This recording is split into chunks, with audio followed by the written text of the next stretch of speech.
Kankan Mansa Musa. A ruler remembered in history for his wealth and leadership, was born around the year 1280 in the Mali Empire, located in West Africa. His name, Musa, is the Arabic form of Moses, a figure important in Jewish, Christian, and Muslim beliefs. Musa's father, Fega Li, was the son of Abu Bakr, who helped establish the Mali Empire alongside his brother, Mansa Sundiata Keita. The family, part of the Muslim Keita dynasty, resided in regions now known as Guinea. Sundiata Keita, the first Mansa, or king, of the Mali Empire, led significant military campaigns, including one in the areas of Senegal and Gambia. Although Fega Li never ruled as Mansa, his bloodline produced several leaders who shaped the Mali Empire's rise and fall between the 13th and 15th centuries.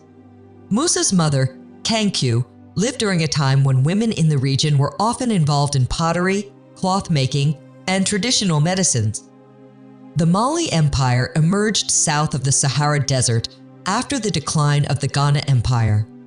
Its rise was marked by agricultural advancements, trade, and leadership under Sundiata Keita, who united tribes, introduced cotton weaving, and implemented lasting laws. This introduction sets the stage for understanding Mansa Musa's life and his impact on West African history. The Mali Empire's story begins in the 13th century, when the once powerful Ghana Empire started to decline. The Ghana Empire, which thrived between the years 700 and 1200, controlled trade routes and flourished while much of Europe was in the Dark Ages. However, droughts, civil wars, and the rise of new trade routes weakened its influence. This allowed rival powers, such as the Sasso Empire, to emerge and seize territories. The Sasso Empire, under the rule of Sumayoro Kant, expanded by conquering Mandinka lands, which later became part of the Mali Empire. It was during this period of turmoil that Sundiata Keita, a remarkable leader known as the Lion King, rose to power. Sundiata overcame personal challenges, including poor health and being treated as an outcast, to unite small Malinke kingdoms near the upper Niger River. Sundiata's victory over Sumayoro Kante at the Battle of Kirna in 1235 marked the official birth of the Mali Empire. His leadership established an empire that united various tribes and languages under a single banner. Sundiata introduced innovative agricultural techniques, including cotton weaving, and laid the foundation for a system of laws called the Kurukan Fuga, which influenced governance for generations. By 1255, Sundiata's life came to an end under mysterious circumstances. Despite this, his legacy of unification, innovation, and strong leadership solidified the Mali Empire as a powerful and influential force in West Africa, paving the way for future leaders such as Mansa Musa. Mansa Musa's journey to the throne of the Mali Empire was deeply connected to the political and social dynamics of the time. Born into the Keita dynasty, Musa was a descendant of a family that produced several influential leaders. His father, Fega Li, did not rule as Mansa, but Musa's lineage positioned him as a key figure in the royal court. Musa's rise to power began when his predecessor, Mansa Muhammad, developed a passion for exploration. Muhammad believed it was possible to discover the western limit of the Atlantic Ocean and launched two massive expeditions with hundreds of ships. The first expedition ended in failure, as only one ship returned to report strong ocean currents that seemed impassable. Undeterred, Muhammad led the second expedition himself, leaving Musa as the appointed caretaker of the empire. In 1312, after the second expedition vanished, Musa officially became Mansa. As ruler, he inherited a vast empire that spanned 14 provinces, each governed by local leaders who pledged loyalty to the Mansa. Musa worked closely with governors, judges, and civil servants to implement policies and ensure stability. Mansa Musa's ascent marked the beginning of a prosperous era for the Mali Empire. His leadership not only brought wealth and unity to the empire, but also set the stage for his legendary pilgrimage to Mecca, which would elevate his status on a global scale. Under Mansa Musa's leadership, the Mali Empire flourished, becoming one of the wealthiest and most powerful empires in the world during the early 14th century. The empire spanned across modern-day Mali, Niger, Senegal, Mauritania, Guinea, and the Gambia, encompassing a vast and diverse population. Musa ensured stability by working closely with provincial governors, known as emirs, and Berber leaders, who managed their regions while maintaining allegiance to the Mansa. Mansa Musa established a well-organized government that ensured peace and prosperity throughout the empire. The economy thrived due to its control of vital trade routes across the Sahara Desert. These trade networks connected Mali to North Africa and beyond, enabling the exchange of gold, salt, and other valuable goods. The rivers, Niger, Senegal, and Gambia further enhanced trade and transportation within the empire. Musa's policies fostered cultural and educational growth. He initiated programs to send students to Morocco to study at advanced institutions, bringing back knowledge that enriched Mali's intellectual and cultural landscape. The Mansa also encouraged agriculture by introducing innovative farming techniques and supporting the production of cotton, millet, and rice.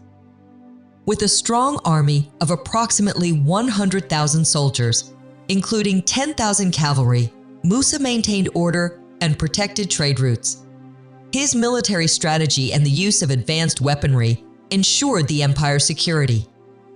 This period of peace and economic prosperity solidified the Mali Empire as a global power under Mansa Musa's reign.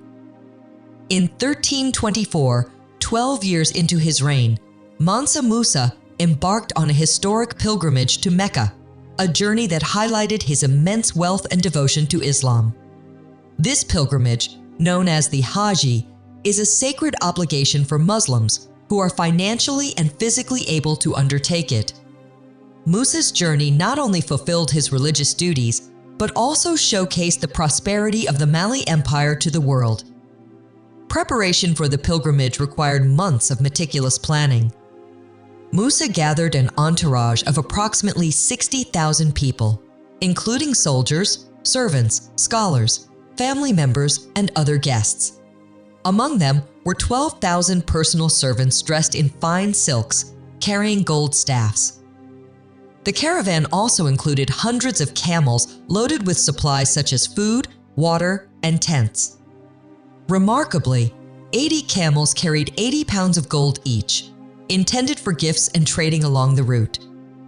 The journey began in Niani, the empire's capital, and passed through the grasslands and Sahara Desert.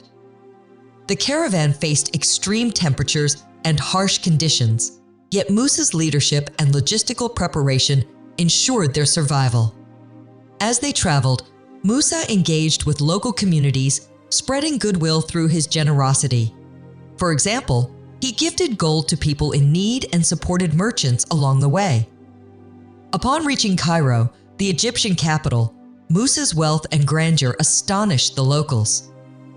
His caravan's splendor was unparalleled, and he distributed so much gold that it caused a temporary drop in its value across the region.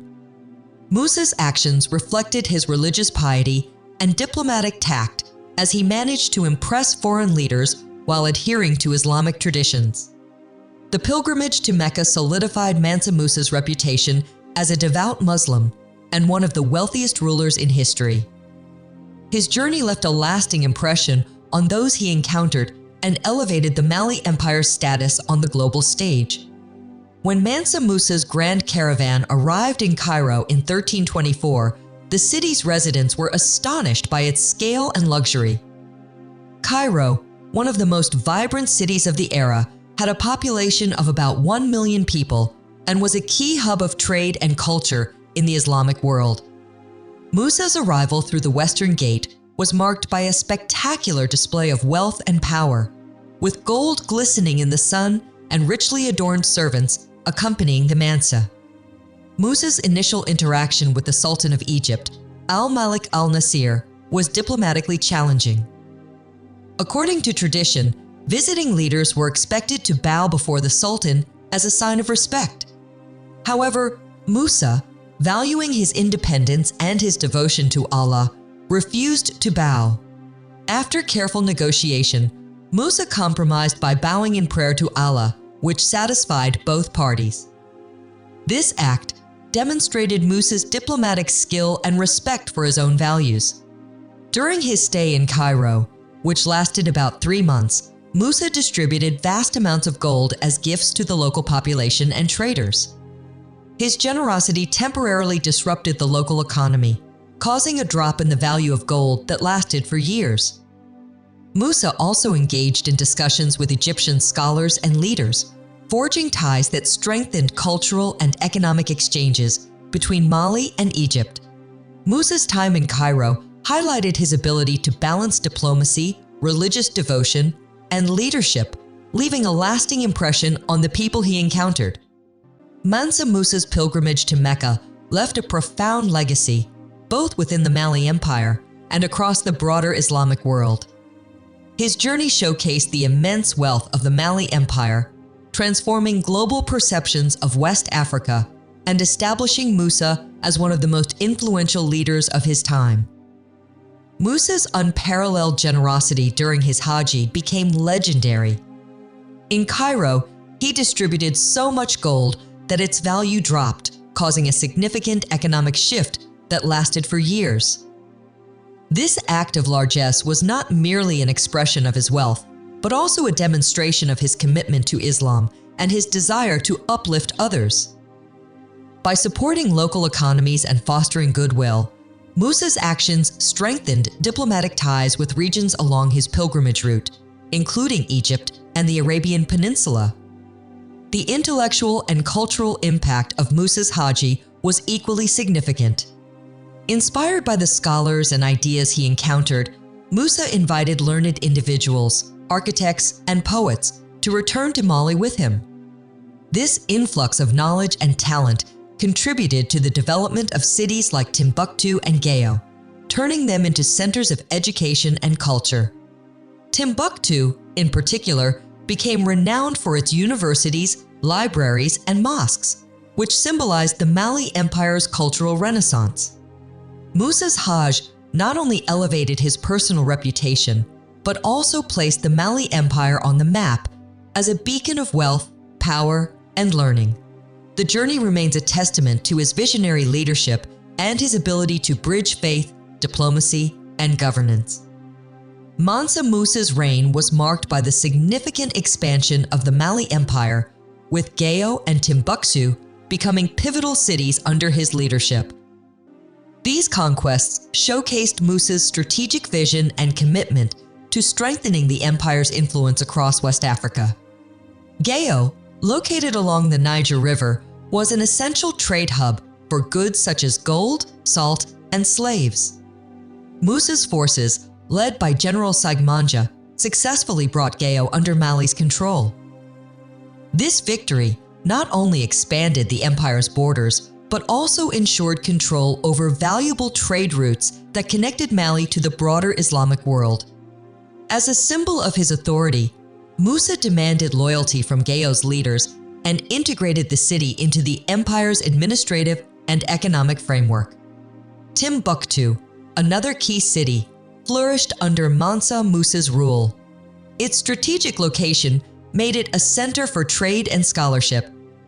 Musa transformed the city by commissioning the construction of the Diejingreber Mosque, a masterpiece of Malian architecture, and establishing educational institutions like the University of Sankore. These developments attracted scholars, students, and traders from as far away as Europe and the Middle East, turning Timbuktu into a renowned center of Islamic learning and culture. By expanding the empire to include Gao and Timbuktu, Mansa Musa not only increased Mali's wealth and power, but also solidified its reputation as a cultural and economic hub. These achievements underscored his ability to combine military strength with visionary leadership. The Mali Empire reached its peak during Mansa Musa's reign, entering what is often referred to as its Golden Age. This period was characterized by unprecedented wealth, cultural growth, and regional influence, all of which highlighted the stability and prosperity of the empire under Musa's leadership. Mansa Musa's control of gold and salt trade routes made the empire one of the wealthiest in the world. These trade networks extended across the Sahara Desert to North Africa and beyond, connecting the Mali Empire to Europe, the Middle East, and Asia. The empire's wealth allowed for large-scale investments in infrastructure, education, and the arts, fostering a flourishing society. Education and intellectual advancement played a central role in the Golden Age. Timbuktu became the heart of learning and culture, home to the University of Sankore and several libraries that preserved important Islamic and African manuscripts. Scholars from distant lands traveled to Timbuktu to study and share knowledge, elevating the city's reputation as a global center of scholarship. Art and architecture also flourished during this time. Mansa Musa commissioned the construction of mosques and palaces that displayed the empire's prosperity and cultural sophistication. These projects not only reinforced the empire's Islamic identity, but also showcased its unique architectural style, which blended African and Islamic influences. The Golden Age of the Mali Empire under Mansa Musa remains a testament to his visionary leadership and the enduring legacy of the empire he helped shape. Following Mansa Musa's death in 1337, the Mali Empire began to experience a gradual decline.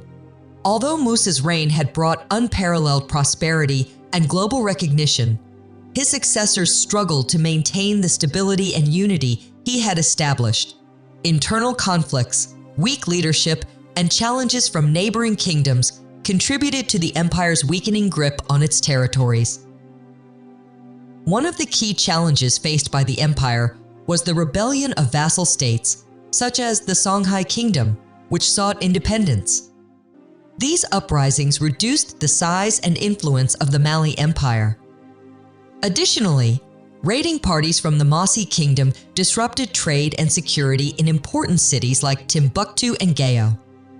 These attacks signaled a shift in power dynamics, with rival kingdoms gaining strength as the Mali Empire weakened. Despite its eventual decline, Mansa Musa's legacy endures as a symbol of leadership, wealth, and cultural advancement. His contributions to trade, education, and architecture remain celebrated in history, and cities like Timbuktu continue to be associated with his reign. Musa's story highlights the importance of visionary leadership in shaping a prosperous and unified society. What do you think of Mansa Musa's impact on history? Is he one of the most remarkable figures in West African history? Let us know in the comments. Don't forget to like, share, and subscribe for more fascinating content. Thank you very much for watching.